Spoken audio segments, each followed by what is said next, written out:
Welcome to this explainer. Today we're diving into something that is quite literally life-saving, the primary goals of first aid. Emergencies always seem to happen when we least expect them, right? And our response in those absolutely critical first few minutes can completely dictate the outcome for someone who's injured or ill. But to actually be effective, we need to completely understand our real role in that high-stakes moment. So I have to ask, what is the true goal of first aid? Often, when people think of medical emergencies, there's this major misconception that the person providing aid is there to completely resolve the medical issue, or even somehow cure the patient right then and there. But if we're going to do this right, we need to shift our mindset entirely away from that idea. So, the crucial point is this. Remember, first aid is not a substitute for professional medical care. It is essential to seek appropriate medical assistance as soon as possible after administering first aid. I want to emphasize this right from the get-go. Our interventions are strictly temporary measures. We aren't replacing doctors or paramedics. We're just setting the stage for them. Think of it like a bridge. First aid is your immediate, temporary, stabilizing action. Professional medical care, that's the definitive, comprehensive, and curative action. First aid is simply a bridge to care, a temporary structure that connects the sudden onset of an injury to the moment professional help finally arrives. Without this bridge, the patient might never actually make it to that definitive care. Okay, let's dive into this. We'll start with the foundation of action, run through our 3 core pillars: preserve life, prevent harm, and promote recovery, and finish up with the vital human element. Section 1. The foundation of action, preparing to intervene. Proper training allows pretty much anyone to provide first aid, but all the knowledge in the world is only useful if you can actually apply it when the adrenaline is pumping. The foundation relies on 4 sequential steps. First, stay calm. Second, assess the situation.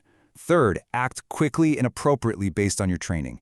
And fourth, tying right back to our main theme, call for professional help. Seeking medical assistance is absolutely always advised, especially in serious situations. You simply can't build that bridge if the professionals aren't already on their way to meet you on the other side. Now, what's really interesting here is how we organize these actions. When you're in a high-stress emergency, you desperately need simple, memorable frameworks. You don't have time to second-guess yourself. So the entire philosophy of first aid is built on the psychological power of 3 primary objectives. And here are those 3 objectives: preserve life, prevent further harm, and promote recovery. These are literally the 3 fundamental pillars holding up our temporary bridge to professional care. Basically, everything a first aider does falls under one of these 3 buckets. Let's break them down. Pillar 1. Preserve life, the immediate priority. When you step into an emergency situation, your absolute foremost aim is survival. You are hunting for anything that immediately threatens a person's life. We rely on the ABCs: airway, breathing, and circulation. You assess the patient and ruthlessly prioritize these vital functions. Is their airway clear? Are they breathing adequately? Is their blood circulating? If any of these are compromised, you have to take immediate, decisive action to sustain life until the pros take over. We're talking about real, life-saving interventions here. If there's a blockage, you clear that airway. If they're in cardiac arrest, you perform CPR. Got severe bleeding, you apply heavy pressure and control it. These basic life support measures directly tackle the lethal threats and keep the person alive. Moving on to Pillar 2, prevent harm, stabilizing the situation. And this brilliantly illustrates exactly what we mean. Once those immediate life-threatening dangers are handled, your goal shifts to making sure things don't go from bad to worse. For a fracture, you immobilize and splint it so the bone doesn't cause more tissue damage. Suspect a spinal injury, you carefully stabilize the head and neck. For open wounds, you take decisive steps to prevent the spread of infection. These are precise, stabilizing interventions that buy you crucial time while you wait for the ambulance. Pillar 3. Promote recovery, the transition phase. Okay. So, we've preserved life, we've prevented further harm, and now we initiate the early stages of recovery. This is all about providing temporary relief and support until professional medical care is available. First aid endeavors to minimize long-term complications by starting these early interventions, which paves the way for a much smoother transition to definitive care.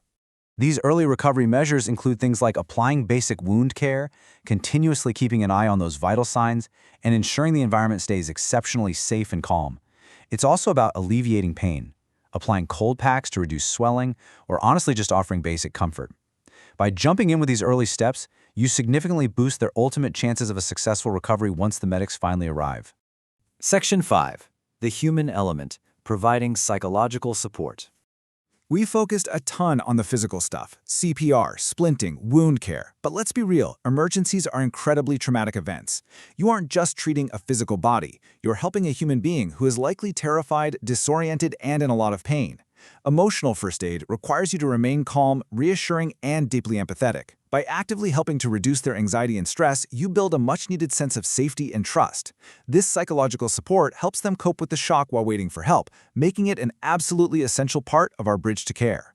Which brings us right back to our ultimate takeaway, and it absolutely bears repeating. Remember, first aid is not a substitute for professional medical care. It is essential to seek appropriate medical assistance as soon as possible after administering first aid. Every single thing we do, preserving life, preventing harm, promoting recovery, and offering that psychological support, it all revolves around mitigating the immediate impact so we can safely hand the patient over to the professionals. Getting certified and keeping those skills sharp gives you the real-world knowledge and the confidence to actually step up when it matters most. It empowers you to jump into the worst moments, preserve life, prevent harm, and promote recovery. So I'll leave you with this. By getting certified in first aid, are you ready to be the bridge to professional care? Thank you so much for joining this explainer. And hey, stay